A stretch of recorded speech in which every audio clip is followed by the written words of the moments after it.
ಪ್ರೀತಿಯ ಪ್ರಥಮ PUC ವಿದ್ಯಾರ್ಥಿಗಳೇ, ನಾಳೆ ಬೆಂಗಳೂರಿನಲ್ಲಿ ಎಕನಾಮಿಕ್ಸ್ ಎಕ್ಸಾಮ್ ಇದೆ.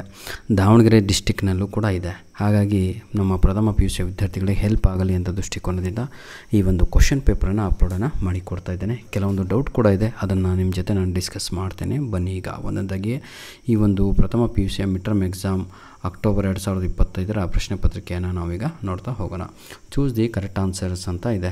ಇದರಲ್ಲಿ this subject is mainly around the study of Mankind in the ordinary business of life. Question number 1 right answer is, that is economics is the right answer is option A.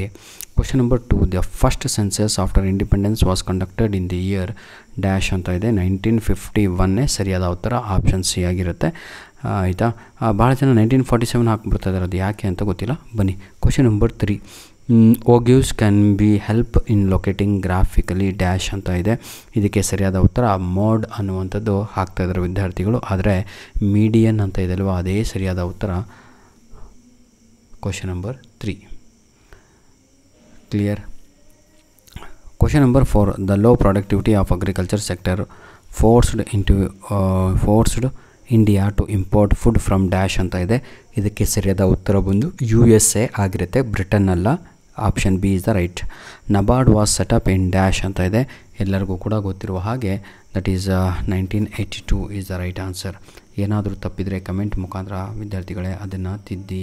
Fill in the ಬ್ಲ್ಯಾಂಕ್ಸನ್ನು ನೋಡ್ತಾ ಇದ್ದೀವಿ ಈಗ. The quarterly journal of NSSO is called dash ಅಂತ ಇದೆ. ಇದನ್ನು ನಾವು ಸರ್ವೇಕ್ಷಣ ಅಂತ ಕರೆಯುತ್ತೇವೆ. Classification of data according to characteristics and attributes is called dash ಅಂತ ಇದೆ. 7th ಕ್ವಶನಿಗೆ ಸರಿಯಾದ ಉತ್ತರ ಪ್ರೀತಿಯ ವಿದ್ಯಾರ್ಥಿಗಳೇ, ಆಯಿತಾ. ಅದಕ್ಕೆ qualitative classification is the right answer. Question number 8, dash is the year of second stage of demographic transition of India ಅಂತ ಇದೆ. 8ನೆಯ ಪ್ರಶ್ನೆಗೆ ಸರಿಯಾದ ಉತ್ತರ 1921 is the right answer. Adaptation of new technology is called dash ಅಂತ ಇದೆ. ಇದಕ್ಕೆ ಸರಿಯಾದ ಉತ್ತರ modernisation is the right answer. Question number 10, my dear children, dash is the reason for rural urban irrigation in India migration in India ಅಂತ ಇದೆ. 10ನೆಯ ಪ್ರಶ್ನೆಗೆ unemployment ಅನ್ನುವಂಥದ್ದು ಸರಿಯಾದ ಉತ್ತರ ಆಗಿರುತ್ತೆ. ಮ್ಯಾಚ್ ದ ಫಾಲೋಯಿಂಗನ್ನು ನಾವೀಗ ನೋಡ್ತಾ ಹೋಗೋಣ. ಬನ್ನಿ. ಪೈಲಟ್ ಸರ್ವೆ ಅಂತ ಇದೆ, ಪರ್ಸ್ನಲ್ ಇಂಟರ್ವ್ಯೂ ಅಂತ ಇದೆ, IMF ಅಂತ ಇದೆ, more contribution to national income ಅಂತ ಇದೆ, ಗ್ರೀನ್ ರೆವಲ್ಯೂಷನ್ ಇದೆ. ನೋಡ್ತಾ ಹೋಗೋಣ ಈಗ. ಪೈಲಟ್ ಸರ್ವೆ ಅಂತ ನೋಡೋದಾದರೆ ಪ್ರೀತಿಯ ವಿದ್ಯಾರ್ಥಿಗಳೇ, ಕ್ವಶನ್ ನಂಬರ್ 1ಗೆ ಸರಿಯಾದ ಉತ್ತರ ಬಂದು ಪ್ರೀ ಟೆಸ್ಟಿಂಗ್ ಆಫ್ ಕ್ವಶನರಿ ಅನ್ನುವಂಥದ್ದು ರೈಟ್ ಆನ್ಸರ್ ಆಗಿರುತ್ತೆ. ಪರ್ಸ್ನಲ್ ಇಂಟರ್ವ್ಯೂ ಅಂತ ಇದೆ. Question number 2 right answer is, that is more expensive ಅನ್ನುವಂಥದ್ದು ಸರಿಯಾದ ಉತ್ತರ. IMF ಅಂತ ಇದೆ, international monetary fund is the right answer.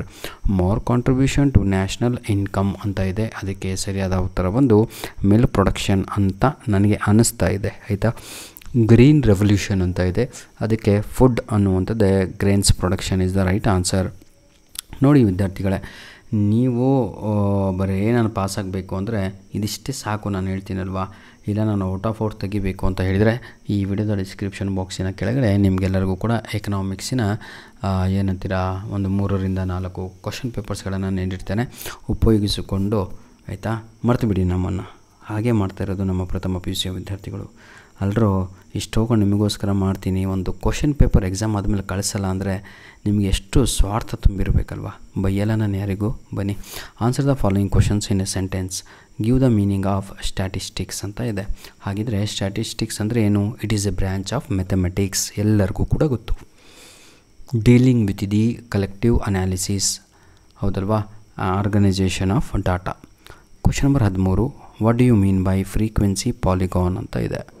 Frequency polygon ಅಂದರೆ it is a graph constructed by plotting the mid point of class intervals against the corresponding frequency with line segments ಅನ್ನುವಂಥದ್ದೇ frequency polygon ಆಗಿರುತ್ತೆ. Question number 14, name the important revenue settlement system during British rule ಅಂತ ಇದೆ. 14ನೆಯ ಪ್ರಶ್ನೆಗೆ ಸರಿಯಾದ ಉತ್ತರ ಬಂದು permanent settlement. ಇನ್ನೊಂದು ಅದನ್ನು ನಾವು ಜಮೀನ್ದಾರಿ ಸಿಸ್ಟಮ್ ಅಂತ ಕರಿತೀವಿ, ಅಥವಾ ರೋಟ್ರಿ ಸಿಸ್ಟಮ್ ಅಂತ ಕರೀತಾರೆ, ಮಹಲ್ವಾರಿ ಸಿಸ್ಟಮ್ ಅಂತಲೂ ಕೂಡ ಹೇಳ್ತಾರೆ. ಯಾವುದಾದ್ರೂ ಒಂದು ಬರೆದ್ರೆ ಸಾಕು. ನೇಮ್ ದಿ ಇಂಪಾರ್ಟೆಂಟ್ ಯಾವುದಾದ್ರು ಒಂದು ಅಂತ ಕೇಳಿದ್ದಾರೆ. IBRDಯನ್ನು ಎಕ್ಸ್ಪ್ಲೇನ್ ಮಾಡಿ ಅಂತ ಇದೆ. International Bank of Reconstruction and Development ಅನ್ನುವಂಥದ್ದು ಸರಿಯಾದ ಉತ್ತರ ಆಗಿರುತ್ತೆ. Give the meaning of human capital ಅಂತ ಇದೆ. ಹ್ಯೂಮನ್ ಕ್ಯಾಪಿಟಲ್ ಅಂದ್ರೆ ಎಕನಾಮಿಕ್ ವ್ಯಾಲ್ಯೂ ಆಫ್ ಅವೇರ್ನೆಸ್ ಆಗಿ ಏನಂತೀರ, it refers to the economic values of workers experiencing and skills. It includes set like education ಆಗಿರ್ಬೋದು, ಸ್ಕಿಲ್ಸ್ ಎಕ್ಸೆಟ್ರಾ, ಹೆಲ್ತ್ ಎಕ್ಸೆಟ್ರಾ. ಆಯಿತಾ, ಮುಂದಿನ ಎಲ್ಲ ಪ್ರಶ್ನೆಗಳು ಬಹಳ ಅಂದರೆ ಬಹಳ ಇಂಪಾರ್ಟೆಂಟ್ ಆಗಿರ್ತವೆ. ಇದು ಯಾವುದೂ ಪ್ರೀವಿಯಸ್ ಇಯರ್ ಕ್ವಶನ್ ಪೇಪರ್ ಅಲ್ಲ ಕಂಡ್ರೋ ನನ್ನ ಪ್ರೀತಿಯ ವಿದ್ಯಾರ್ಥಿಗಳೇ, ಇದೇ ವರ್ಷದ ಕ್ವಶನ್ ಪೇಪರ್ಗಳು ಆಗಿರ್ತವೆ. ದಯವಿಟ್ಟು ಎಲ್ಲ ಪ್ರಶ್ನೆ ಪತ್ರಿಕೆಗಳನ್ನು ತಾವುಗಳು ಉಪಯೋಗಿಸಿಕೊಂಡು ಒಳ್ಳೆಯ ಅಂಕಗಳನ್ನು ತೆಗೀರಿ. ದಯವಿಟ್ಟು ನಾಳೆ ಎಕ್ಸಾಮ್ ಆದಮೇಲೆ ನಿಮ್ಮ ಏನಂತೀರ ಮಿಡ್-ಟರ್ಮ್ ಎಕ್ಸಾಮಿನ ಎಕನಾಮಿಕ್ಸ್ ಕ್ವಶನ್ ಪೇಪರ್ ನಮಗೆ ಕಳಿಸಿಕೊಡಿ ಅಂತ ನಿಮ್ಮಲ್ಲಿ ರಿಕ್ವೆಸ್ಟನ್ನು ಮಾಡಿಕೊಳ್ಳುತ್ತಿದ್ದೇವೆ.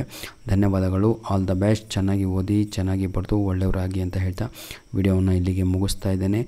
ನಾನು ನಿಮಗೆ ಪ್ರಾಮಿಸ್ ಮಾಡಿದ ಹಾಗೆ ಇಂಗ್ಲೀಷಲ್ಲಿ 80/80 ತೆಗೆಸ್ಕೊಡ್ತೀನಿ ಸರ್.